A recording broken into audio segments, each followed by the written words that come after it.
Hey everyone, Scott here to discuss Return of the Jedi, starring Mark Hamill, Harrison Ford, Carrie Fisher, Billy D. Williams, Anthony Daniels, Peter Mayhew, Sebastian Shaw, Ian McDiarmid, and Frank Oz, and directed by Richard Marquand. Alright, let's get into this since at least I'm wearing this and that's what I'm going to do.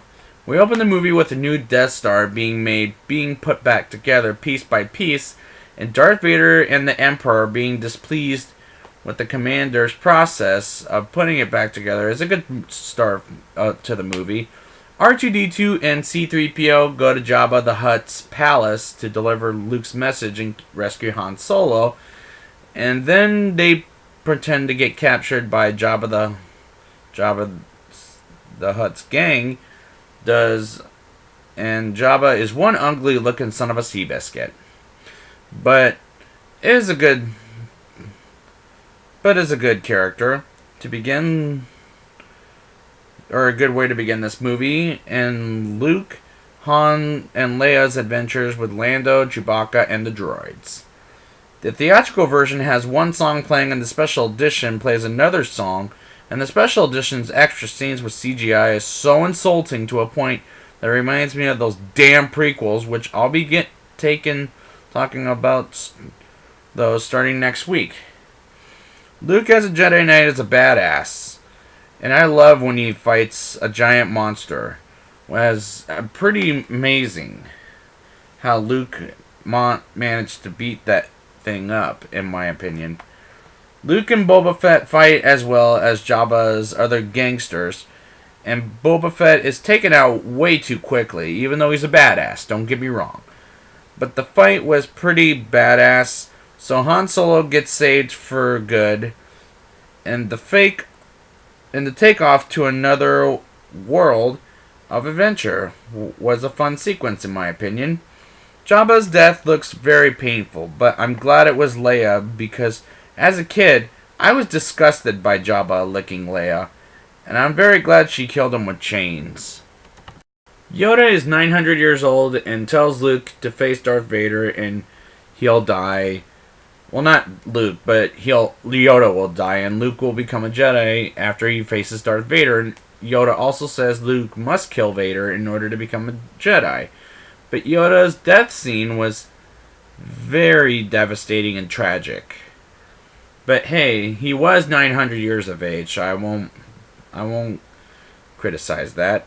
The fact that before he dies he says there's another Skywalker, I felt it is very convincing the way Luke finds out there's another Skywalker. And we, the audience, find out Luke and Leia are twin brother and sister, aka twins or twins. For short, is a very good and powerful way to find who Luke and Leia really are. The speed fighter chase between Luke and Leia and two enemy fighters was a very thrilling scene. Like, it could be a ride at Disneyland or something, or Disney World, something like that. It looks like a lot of fun, but the setting was a little staged, but I still love the sequence, even though it did, like I said, just look staged. The Ewoks are cute, don't get me wrong, but my problem with them is they're slightly annoying.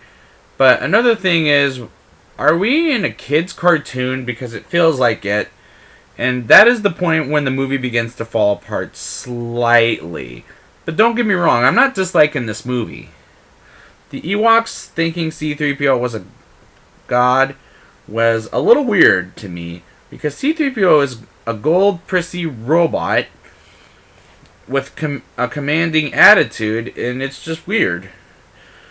Luke turning himself in for his father, Darth Vader, so he can change his dad into a good person is an interesting move, because Luke can't change anyone for good, even they're evil, but still.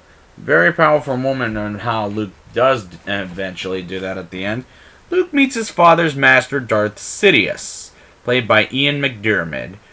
And they talk about how his friends will die, and in time he will call him master, and to fulfill your destiny. And tells Luke to come to the dark side while his rebel friends are fighting to destroy the Death Star for good.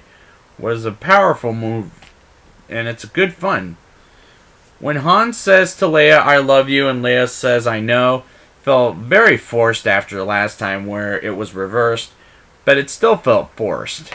Darth Sidious shocks Luke with lightning, and Darth Vader watching and saying, "No!"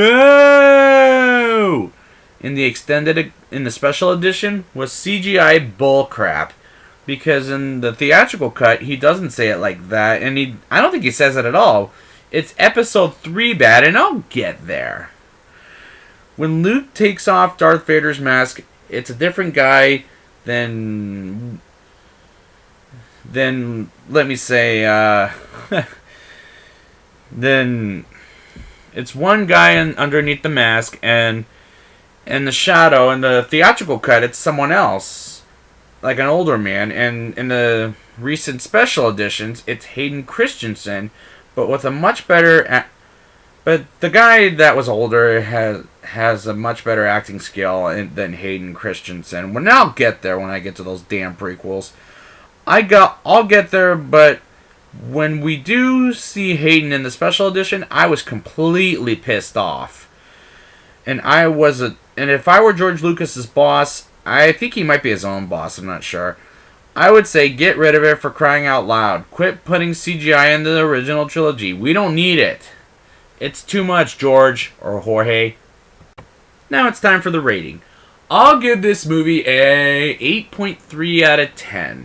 This is probably the weakest of the original trilogy, or the new trilogy, or any of the Star Wars trilogy. Well, we'll find out when we go through the prequels and Force Awakens and Rogue One. This is a good and powerful film, but it still has its weaknesses, like the Ewoks. But it's probably my least favorite of the good Star Wars trilogy. So, I'll be back next week with Star Wars Episode 1, The Phantom Menace. And until next time, may the Force be with you.